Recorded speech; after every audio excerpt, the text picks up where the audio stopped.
आज आपण पुरवठा नियम याचा अभ्यास करूया. अर्थशास्त्राच्या अभ्यासामध्ये मागणीचा नियम आहे, पुरवठा नियम आहे, उपयोगिता नियम आहेत. हे नियम खूप महत्त्वाचे मानले जातात.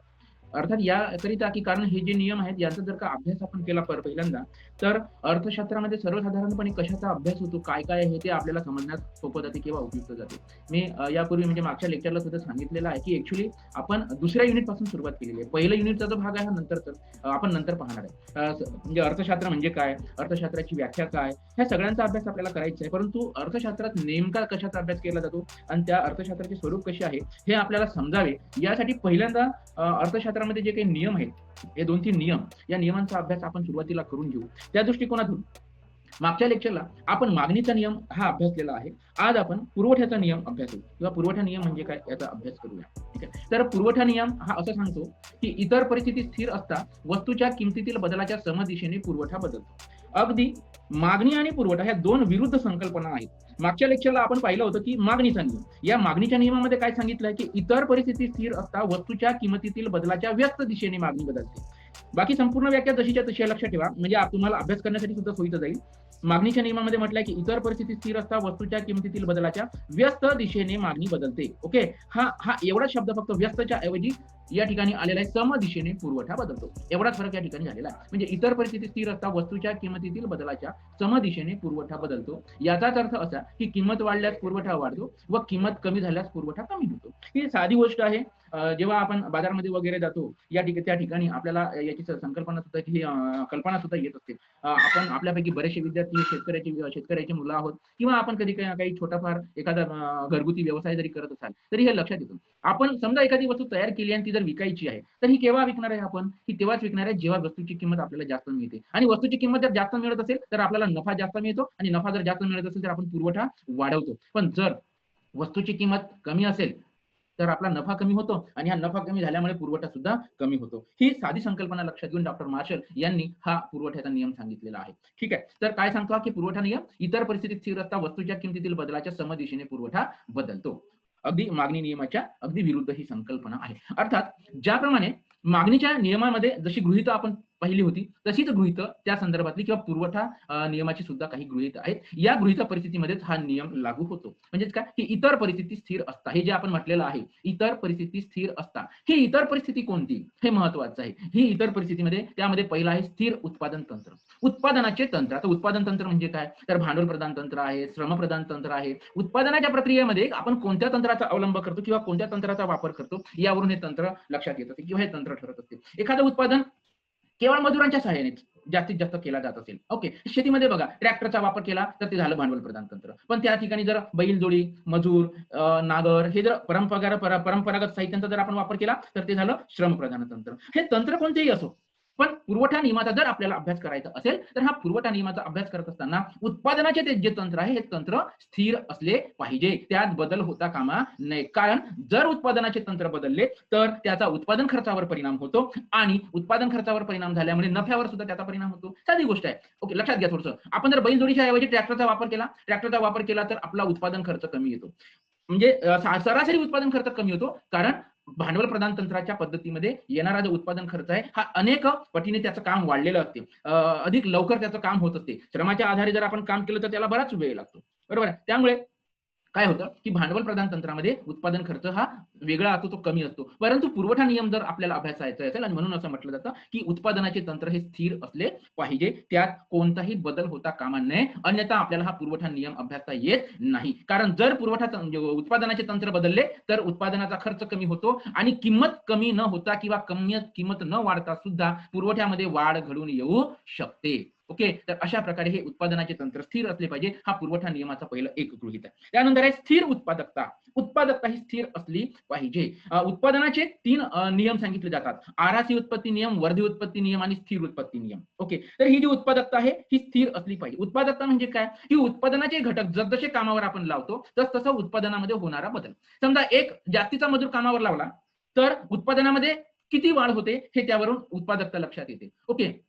जर एक अधिकचा घटक कामावर लावला, एक श्रमिक जर जास्तीचा कामावर लावला आणि उत्पादनामध्ये जर अधिक मोठ्या प्रमाणात वाढ होत असेल, तर उत्पादन खर्च कमी झालेला दिसून येतो आपल्याला. त्यामुळे काय होईल, की जर ही उत्पादकता वाढत असेल किंवा वाढती असेल, तर उत्पादन खर्च कमी होतो आणि वस्तूची किंमत न वाढता सुद्धा आपला पुरवठा वाढू शकतो. आणि म्हणून असं म्हटलं जातं, की पुरवठा नियम अभ्यासत असताना उत्पादकता ही सुद्धा स्थिर असली पाहिजे. त्यात वाढ किंवा घट होता कामा नये. ही जर उत्पादकता वाढत असेल, तर पुरवठा वाढतो आणि उत्पादकता जर कमी होत असेल, तर किंमत स्थिर असूनही पुरवठा कमी होऊ शकतो. आणि म्हणून पुरवठा नियम अभ्यासत असताना ही जी उत्पादकता आहे, ही स्थिर असली पाहिजे. त्यात वाढ किंवा घट होता कामा नये. त्यानंतर आहे पुरवठा नियमाचं तिसरं गृहीत, महत्तम नफा हे उद्दिष्ट. महत्तम नफा हे उद्दिष्ट. म्हणजे उत्पादकाचे जास्तीत जास्त नफा कमविणे हा उद्दिष्ट असतो. बरोबर आहे. समजा नफा काही मिळाला, मिळाला नाही मिळाला तरी चालतो असा कोणीही विचार करत नाही. आणि म्हणून जर किंमत कमी झाली तर पुरवठा कमी होतो, कारण किंमत कमी झाल्यास उत्पादकाचा नफा कमी होतो. आणि जर किंमत वाढली तर नफा वाढतो. आणि म्हणून असं म्हटलं जातं, की महत्तम नफा मिळविणे हे उत्पादकाचे उद्दिष्ट असते. हे पुरवठा नियमाचे हे एक गृहीत आहे. हे गृहीत धरूनच पुरवठ्याचा नियम अंमलात येत असतो. त्यानंतरच आहे उत्पादन घटकाच्या किमती स्थिर असतात. उत्पादन घटकांच्या किमती स्थिर असतात. उत्पादनाचे घटक म्हणजे कोणते आहे? भूमी आहे, लँड, लेबर, कॅपिटल आणि एंटरप्राइजेस किंवा एंटरप्रेन्युअर्स. म्हणजे काय? की भूमी, श्रम, भांडवल आणि संघटन हे उत्पादनाचे 4 घटक आहेत. याचा सुद्धा डिटेल्समध्ये आपण अभ्यास करणार आहोत. ओके, भूमी म्हणजे जमीन. जमिनीची जर किमती कमी झाल्या, तर उत्पादन खर्च कमी होईल किंवा मजुरी दर जर कमी झाले, तरीही उत्पादन खर्च कमी येईल. किंवा भांडवल भांडवलाचा जर उत्पादन खर्च भांडवलावर लागणारा खर्च जर कमी झाला, तरीही उत्पादन खर्च कमी येईल. ओके, म्हणजेच काय, की हा जर उत्पादन खर्च कमी झाला, तर आपोआपच पुरवठा वाढतो. म्हणजे वस्तूच्या किमती कमी हो किंवा वाढो, त्यांनी काहीही फरक पडत नाही. जर मजुरांच्या किमती, श्रमिकांचे दर जर का जास्त झाले, तर उत्पादन खर्च वाढतो. उत्पादन खर्च वाढला, तर स्वाभाविकच नफा कमी होतो आणि नफा कमी झाला, तर पुरवठा आपोआप कमी होतो. आणि म्हणून असं म्हटलं जातं, की पुरवठ्याचा नियम जर आपल्याला अभ्यासायचा असेल, तर हा पुरवठ्याचा नियम अभ्यासत असताना आपल्या उत्पादनाचे जे घटक आहेत, या घटकांच्या किमती स्थिर असल्या पाहिजे. भूमी, श्रम, भांडवल आणि संघटन कौशल्य हे उत्पादनाचे 4 घटक मानले जातात. या सर्व घटकांच्या किमती ह्या स्थिर असल्या पाहिजे. त्यात कोणत्याही प्रकारचा बदल होता कामा नये. ओके. त्यानंतरचं आहे उत्पादन खर्चात बदल होता कामा नये. उत्पादन खर्चामध्ये सुद्धा बदल होता कामा नये. ओके. याचा अर्थ काय? की उत्पादन खर्च हे जे 4 घटक आहेत, यावर होणारा खर्च म्हणजे उत्पादन खर्च. यासोबतच कच्चा माल आहे. जसं कापड तयार करायचं असेल, तर कापूस लागतो किंवा धागा लागतो. कापसापासून धागा तयार होतो. इलेक्ट्रिसिटी लागते. ओके. तर अशा प्रकारे हा जो कच्चा माल आहे, हा जर कच्चा माल स्वस्तात मिळायला लागला, तर उत्पादनाचा खर्च कमी होतो. ओके. आणि उत्पादनाचा जर खर्च कमी झाला, तर स्वाभाविकच पुरवठा आपोआप वाढतो. कारण नफा तसाच वाढलेला असतो. आणि म्हणून असं म्हटलं जातं, की जर पुरवठ्याचा नियम अभ्यासत असताना उत्पादन खर्चात सुद्धा बदल होता कामा नये. म्हणजे उत्पादन खर्च कमी पण होऊ नये किंवा उत्पादन खर्च जास्त पण होऊ नये. ओके. अन्यथा आपल्याला पुरवठ्याचा नियम अभ्यासता येत नाही. हाही एक पुरवठ्याचा नियम म्हणजे पुरवठा नियमाचं गृहीत आपल्याला सांगता येतं. त्यानंतर आहे सरकारी धोरणात बदल होता कामा नये किंवा सरकारी धोरणात बदल होत नाही. सरकारी धोरण जसं कर आहेत, कराचे प्रमाण आहेत, हे जे टॅक्स वगैरे ज्याला आपण म्हणतो, यामध्ये सुद्धा बदल होता कामा नये. कारण जर सरकारने कराचे प्रमाण वाढवले, तर उत्पादन खर्च वाढतो. कारण करासाठी होणारा जो खर्च आहे, हा खर्च म्हणजेच त्यांना येणारा उत्पादनाचा खर्च आहे.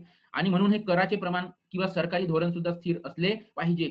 जे काही असतील ते, जसं शेतकऱ्याच्या संदर्भामध्ये आता वादंग निर्माण झालेला आहे, हे आपल्याला लक्षात येत आहे. बरोबर आहे. जे काही 3 नियम, कृषी कायदे जे आलेले आहेत, शेतकऱ्यांना असं वाटतंय, की हे जे कायदे आहेत, ही शेतकरी विरोधी कायदे आहेत आणि म्हणून शेतकरी आता सध्या बंड पुकारत आहेत. ओके, हा वेगळा मुद्दा आहे. पण काय होईल त्यामुळे? हे सरकारचे धोरण, अशा प्रकारे सरकारचे धोरण. या सरकारी धोरणाचा परिणाम सुद्धा पुरवठ्यावर होऊ शकतो. म्हणजे जर का आपल्याला म्हणजे शेतकऱ्यांना असं वाटत असेल, सरकारचे धोरण असे आहेत, पुढल्या वर्षी काय होईल आपल्याला सांगता येत नाही, मग आपण यावर्षी उत्पादन करायचं नाही. अशा प्रकारचं जर धोरण सरकारचे जर असले, तर त्याचा परिणाम पुरवठ्यावर होतो आणि त्यामुळे सुद्धा पुरवठा प्रभावित होतो. आणि म्हणून जर पुरवठ्याचा नियम जर आपल्याला अभ्यासायचा असेल, तर या काळामध्ये सरकारी धोरण सुद्धा स्थिर असले पाहिजे. त्यात बदल होता कामा नये असं म्हटलं जातं. ओके. तर अशा प्रकारे हे पुरवठा नियमाचे गृहीत आपल्याला सांगता येतात. ठीक आहे. तर अशा प्रकारे हे 6 गृहीत आहेत. पुरवठा नियमाचे स्थिर उत्पादन तंत्र, स्थिर उत्पादकता म्हणजे उत्पादकता स्थिर असली पाहिजे. महत्तम नफा कमीने हे उत्पादकाचे उद्दिष्ट असते.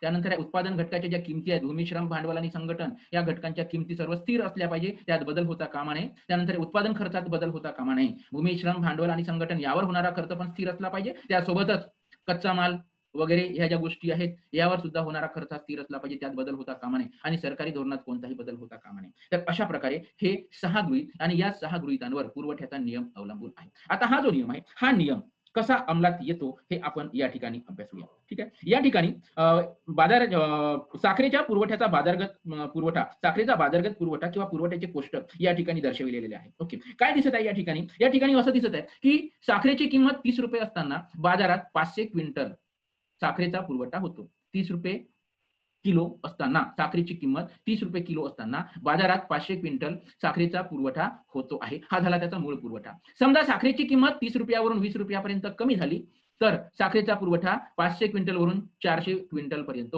कमी होतो. म्हणजे किंमत कमी झाल्यामुळे पुरवठा सुद्धा कमी झालेला आहे. अर्थात किमतीतील बदलाच्या समदिशेने पुरवठा बदलला हे या ठिकाणी दिसत आहे. पण या उलट जर साखरेची किंमत ₹30 वरून ₹40 पर्यंत वाढली, तर साखरेचा पुरवठा सुद्धा 500 क्विंटल वरून 600 क्विंटल पर्यंत वाढतो. म्हणजे साखरेचा पुरवठा या ठिकाणी वस्तूच्या किमतीतील बदलाच्या समदिशेने बदलतो. किंमत कमी झाली तर पुरवठा कमी होतो, किंमत वाढली तर पुरवठा वाढतो, असं या कोष्टकामध्ये आपल्याला दिसून येत आहे. ओके. तर यावरून हे सिद्ध होतं, की काय सिद्ध होतं, की वस्तूच्या किमतीतील बदलाच्या समदिशेने पुरवठा बदलतो. म्हणजेच किंमत कमी झाल्यास पुरवठा कमी होतो आणि किंमत वाढल्यास पुरवठा वाढतो. हे झालं कोष्टक.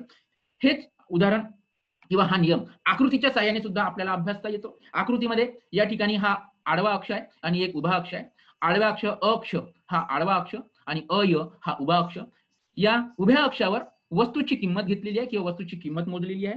तर अक्ष या आडव्या अक्षावर वस्तूची संख्या किंवा परिमाण मोजलेले आहे. तर हा धनात्मक स्वरूपाचा पुरवठा वक्र जो डावीकडून उजवीकडे असा सरकत जातोय आणि खालून वर चढत जातोय. म्हणजे खालून वर जाणारा आणि डावीकडून उजवीकडे झुकत जाणारा. हे म्हणजे डिस्टन्स आहे बघा, हे असं वाढत आहे. म्हणजे उजवीकडे हा झुकत आहे आणि हा खालून वर चढत आहे. ओके. म्हणजे हा जो पुरवठा वक्र आहे हा धनात्मक स्वरूपाचा पुरवठा वक्र या ठिकाणी दर्शविलेला आहे. ओके. अक्षावर वस्तूची संख्या, अय अक्षावर वस्तूची किंमत, तर धनात्मक स्वरूपाचा पुरवठा वक्र या ठिकाणी दर्शविलेला आहे. हा पुरवठा वक्र काय दर्शवितो? वस्तूची किंमत अक एवढी असताना अन एवढा वस्तूचा पुरवठा होतो. वस्तूची किंमत अक एवढी असताना अन एवढा वस्तूचा पुरवठा होतो. समजा वस्तूची किंमत अक एक पर्यंत वाढली. काय होत आहे? पहिले अक होती, ती अक पासून अक 1 पर्यंत वाढली, तर हा पुरवठा न 1 पर्यंत वाढतो. हे सब एक बिंदूवरून लक्षात येत आहे. ओके. हा मूळ बिंदू म्हणजे स बिंदू. या बिंदूवर लक्षात येत आहे, की वस्तूची किंमत अक असताना वस्तूचा पुरवठा अन आहे. वस्तूची किंमत अक पासून अक 1 पर्यंत जर वाढली, तर पुरवठा न पासून न 1 पर्यंत वाढतो. हे स एक बिंदूवरून लक्षात येते. तर स 2 हा नवीन बिंदू आहे. या बिंदूवर असं लक्षात येते, की वस्तूची किंमत अक पासून अक 2 पर्यंत कमी झाली. या कर्सरकडे पण लक्ष राहू द्या. वस्तूची किंमत अक पासून अक 2 पर्यंत कमी झाली, तर वस्तूचा पुरवठा न 2 पर्यंत कमी होतो. ओके. यावरून हे सिद्ध होते. काय सिद्ध होते? की वस्तूची किंमत वाढल्यास पुरवठा वाढतो आणि वस्तूची किंमत कमी झाल्यास पुरवठा कमी होतो. म्हणजेच वस्तूच्या किमतीतील बदलाच्या समदिशेने पुरवठा बदलतो. वस्तूच्या किमतीतील बदलाच्या समदिशेने पुरवठा बदलतो. अशा प्रकारे हा पुरवठा नियम आकृतीच्या माध्यमातून सुद्धा आपल्याला स्पष्ट करता येतो. ठीक आहे. तर अशा प्रकारे हा पुरवठा नियम आहे. अगदी मागणी नियमाच्या विरुद्ध अशा प्रकारचा हा नियम. या नियमाचे काही अपवाद आहेत. पुरवठा नियमाचे अपवाद. आता अपवाद म्हणजे काय? हे मी तुम्हाला मागच्या लेक्चरला सुद्धा सांगितलेलं आहे, की हा एक विशिष्ट नियम आहे आणि या विशिष्ट नियमाला काही अपवाद आहेत, की हे जे घटक आहेत हे नियमामध्ये बसत नाहीत किंवा या घटकांना किंवा त्या वस्तूंकरिता हा नियम लागू होत नाही. म्हणजे पुरवठा नियम काय सांगतो, की किंमत कमी झाल्यास पुरवठा कमी होतो आणि किंमत वाढल्यास पुरवठा वाढतो. परंतु याला काही अपवाद आहेत. म्हणजेच या वस्तूंसाठी हा नियम लागू होत नाही. त्यातला पहिला आहे शेतमाल. म्हणजे आता ही शेतमाल सगळे शेतमाल नाही, तर काही शेतमाल असे आहेत किंवा त्याची परिस्थिती अशी आहे, की वस्तूच्या किमतीतील बदलाचा त्या पुरवठ्याशी काहीही संबंध नाही. कधी-कधी असं होते, की जसा शेतमाल निघाला, नवीन-नवीन शेतमाल निघाला, तर लोकांकडे अशा काही लोकांची परिस्थिती मुळातच तशी आहे, ती बदलत नाही. लोकांचे कर्जबाजारी आहेत. लोकांनी शेतकऱ्यांनी लोकांकडून कर्ज घेतलेलं आहे. कर्जदार म्हणजे हे जे ऋण धनको जे आहेत, सावकार आहेत, व्यापारी आहेत, ज्यांनी कर्ज दिलेलं आहे, ते शेतकऱ्यांच्या तसेच मागे लागलेले असतात. त्यामुळे जसा शेतमाल निघतो, तसं त्यांना बाजारात नेऊन विकावा लागतो. ते बाजारामध्ये कोणती किंमत आहे हे पाहत नाही. आपण ज्या किमतीला वस्तू विकू, ते विकून आपल्याला फायदा होणार किंवा नाही याचा विचार सुद्धा करता येत नाही. तर अशा प्रकारे काही शेतमाल असे आहेत, की ज्या शेतमालासाठी हा पुरवठा नियम लागू होत नाही. ओके. तर हा एक अपवाद शेतमाल. त्यानंतर दुसरं आहे नाशवंत वस्तू. म्हणजे ज्या अगदी अल्पावधीमध्ये नष्ट होणाऱ्या आहेत. ओके. जसं दूध आहे, खोवा आहे, हां, खोवा वगैरे आहे, त्यासोबतच पनीर आहेत. अशा काही वस्तू आहेत, ज्या नाशवंत आहेत, ज्या टिकाऊ वस्तू नाहीत. असं म्हणता येईल का, की दुधाची किंमत आता हे दूध रोजच्या रोज जेवढं निघते तेवढं त्या शेतकऱ्याला पुरवठा करावाच लागतो. तो त्याला जमा करून ठेवता येत नाही. त्याला जमा करून ठेवता येत नाही किंवा किमती वाढल्या म्हणून मध्येच दुधाचा पुरवठा त्याला वाढवता सुद्धा येत नाही. या वस्तूच्या ओके. म्हणजेच या ज्या नाशवंत वस्तू आहेत, या नाशवंत वस्तूंसाठी हा पुरवठा नियम लागू होत नाही. बाजारामध्ये जी किंमत असेल त्या किमतीलाच त्यांना हा पुरवठा करावा लागतो आणि विकावा पण लागतो. नाहीतर त्या वस्तू खराब होण्याची शक्यता असते. त्यामुळे त्या टिकवून ठेवता येत नाही. त्यामुळे अशा प्रकारच्या नाशवंत वस्तूंसाठी हा पुरवठा नियम लागू होत नाही. त्यानंतर आहे तिसरा अपवाद, दुर्मिळ वस्तू. दुर्मिळ वस्तू. या दुर्मिळ वस्तूंच्या बाबतीत सुद्धा हा नियम लागू होत नाही. आपल्याला माहिती आहे कधी-कधी या दुर्मिळ वस्तू या ठिकाणी हे चित्र दिसत आहे. एक कुणाचं हे मला स्पष्ट दिसत नाहीये. जसं शिवाजी महाराज असतील, संभाजीराजे असतील वगैरे, वगैरे आणि ह्या त्यांच्या वस्तू आहेत. म्युझियममध्ये आहेत. ओके, ह्या म्युझियममध्ये आहेत.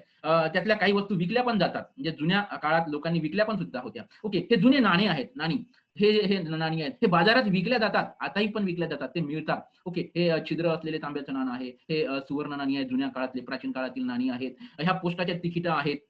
ह्या पोस्टाच्या तिकिटा काही लोकांना छंद असतो, जे अशा प्रकारच्या ह्या तिकिटा किंवा हे नाणे गोळा करतात आणि स्वतःजवळ जमा करून ठेवतात. आता या नाण्याला तशी पाहिली तर काहीच किंमत नाही. हे नाणं बाजारात चालत नाही. तरीही सुद्धा काही-काही लोकं असे आहेत, की या वस्तूसाठी 100, 200, 1000, 2000, 10,000 ₹10,000 पर्यंत किंमत मोजायला तयार असतात. ओके. पण आता समजा या वस्तूंच्या किमती खूप जास्त आहेत किंवा घेणारे लोकं जास्त आहेत, म्हणून याचा पुरवठा वाढवता येणार का आपल्याला? तो वाढवता येत नाही. ज्या व्यक्तीकडे तो वस्तू असेल, त्याने विकायला काढली असेल आणि त्यांनी जर म्हटलं, की ही किंमत आहे, तर तीच किंमत त्याला द्यावी लागते. घेणाऱ्याला घ्यावी लागते, विकणाऱ्याला विकावी लागते. किंमत वाढली म्हणून अशा वस्तूचा पुरवठा वाढत नाही. आणि जर एखाद्या व्यक्तीला तो विकायचा असेल आणि किंमत जर कमी असेल, तर तो जमा पण करून ठेवू शकत नाही. ती त्याला विकावीच लागते. त्यामुळे अशा ज्या वस्तू आहेत, दुर्मिळ वस्तू, प्राचीन वस्तू आहेत, पुरातन वस्तू आहेत, नाणी आहेत, पोस्टाच्या तिकिटा आहेत, अशा प्रकारच्या वस्तूंसाठी सुद्धा हा पुरवठ्याचा नियम लागू होत नाही. ठीक आहे. तर अशा प्रकारे पुरवठा नियमाचा हा तिसरा अपवाद, दुर्मिळ वस्तू साठी सुद्धा हा पुरवठ्याचा नियम लागू होत नाही.